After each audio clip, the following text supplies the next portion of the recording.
76वें संविधान दिवस पर उत्तर प्रदेश में कई स्थानों पर विविध कार्यक्रम आयोजित किए गए। लखनऊ के लोक भवन सभागार में भी प्रस्तावना का सामूहिक वाचन और शपथ ग्रहण हुआ, जिसमें मुख्यमंत्री योगी आदित्यनाथ ने भाग लिया। उन्होंने प्रदेशवासियों को संविधान दिवस की हार्दिक शुभकामनाएं प्रेषित की। इस सामूहिक शपथ पाठ कार्यक्रम में दोनों उप मुख्यमंत्री भी मौजूद रहे, जहां सभी ने संविधान की उद्देशिका का पाठ कर राष्ट्र की एकता, अखंडता और लोकतांत्रिक मूल्यों के प्रति प्रतिबद्धता दोहराई। इस दौरान सीएम योगी ने अपने संबोधन में कहा कि हमारा संविधान विश्व के सबसे सशक्त लोकतांत्रिक मूल्यों का प्रतीक है, जो डॉक्टर भीमराव अंबेडकर की अद्भुत दृष्टि और अथक परिश्रम से रचा गया है। उन्होंने जोर देकर कहा कि ये संविधान राष्ट्र की एकता का सूत्र है, हर नागरिक को समान अधिकार, सम्मान और अवसर प्रदान करता है तथा गुलामी की मानसिकता से मुक्ति का संदेश देता है। अगर हम भारत के संविधान का अपमान करते हैं तो ये अपमान बाबा साहब भीमराव अंबेडकर का अपमान है, भारत के स्वाधीनता संग्राम सेनानियों और बलिदानियों का अपमान है, उन गरीबों का अपमान है जिन गरीबों ने भारत के संविधान की ताकत के बल पर अपना लोकतांत्रिक अधिकार पाया है। उस आधी आबादी का अपमान है जिस आधी आबादी को भारत के संविधान ने पहले आम चुनाव के अंदर ही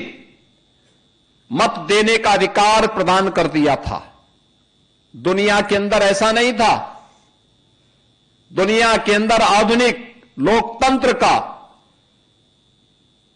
उद्घोषणा करने वाले तमाम देशों में जब आप लोकतंत्र की बात करते हैं, मताधिकार की बात करते हैं, तो दुनिया के अंदर आधुनिक लोकतंत्रवादी उन्होंने अपने कुछ ही तबके को मत देने का अधिकार दिया था। दुनिया के तमाम बड़े देशों में जो आधुनिक लोकतंत्र पर अपना दावा करते हैं और उसका ठेकेदार बन करके घूमते हैं, वे लोग अपने यहां आधी आबादी यानी महिलाओं को मत उन्होंने देने का अधिकार बहुत बाद में दिया। लेकिन भारत ने पहले दिन से ही हर वयस्क मतदाता को, अगर वह भारत का नागरिक है, किसी भी जाति का है, किसी भी क्षेत्र का है, किसी भी मत और मजहब को मानने वाला है, उसकी उपासना विधि कुछ भी है, अगर वह भारत का नागरिक है तो वयस्क मतदाता को मत देने का अधिकार भारत के संविधान ने भारत के प्रत्येक नागरिक को प्रदान किया। इसके साथ ही सीएम ने प्रदेशवासियों को बधाई देते हुए कहा कि न्याय, समता और बंधुत्व संविधान की मूल भावना है और हमें इनका पालन कर लोकतंत्र को मजबूत बनाना होगा। देश भर में संविधान दिवस मनाया जा रहा है, जो 1949 में संविधान सभा द्वारा संविधान अपनाने की स्मृति को समर्पित है। उत्तर प्रदेश सहित विभिन्न राज्यों में ऐसे आयोजन हो रहे हैं जो संविधान निर्माताओं के सपनों को साकार करने का संकल्प दिलाते हैं। भारत के अंदर बिना भेदभाव के संविधान लागू होने के साथ ही सामाजिक रूप से अस्पृश्य कहे जाने वाले दलित समाज के लिए, जनजातीय समाज के लिए आरक्षण की व्यवस्था भी भारत के संविधान ने दी और उनको यह अधिकार समाज की मुख्य धारा के साथ जोड़ने और सामाजिक समता के निर्माण में उनकी भूमिका का निर्वहन किया जा सके, इस दृष्टि से एक बड़ा क्रांतिकारी अभियान ये भारत के संविधान ने भारत के प्रत्येक अनुसूचित जाति, जनजाति के नागरिक को प्रदान किया और भारत के संविधान के प्रति ही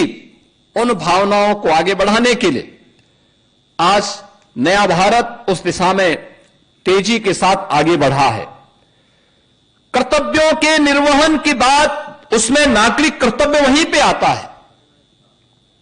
यानी विरासत का सम्मान से लेकर के गुलामी की मानसिकता को समाप्त करना, सैनिकों को और वर्दीधारी फोर्स का सम्मान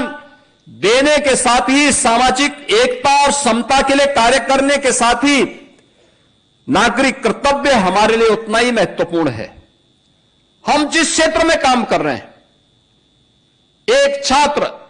अगर ईमानदारी के साथ अपने छात्र के कर्तव्य का निर्वहन करता है,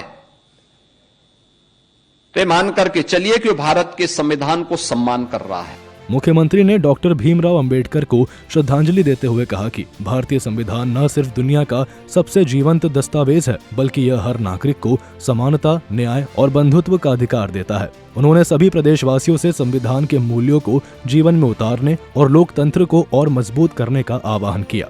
ब्यूरो रिपोर्ट, सूर्य समाचार।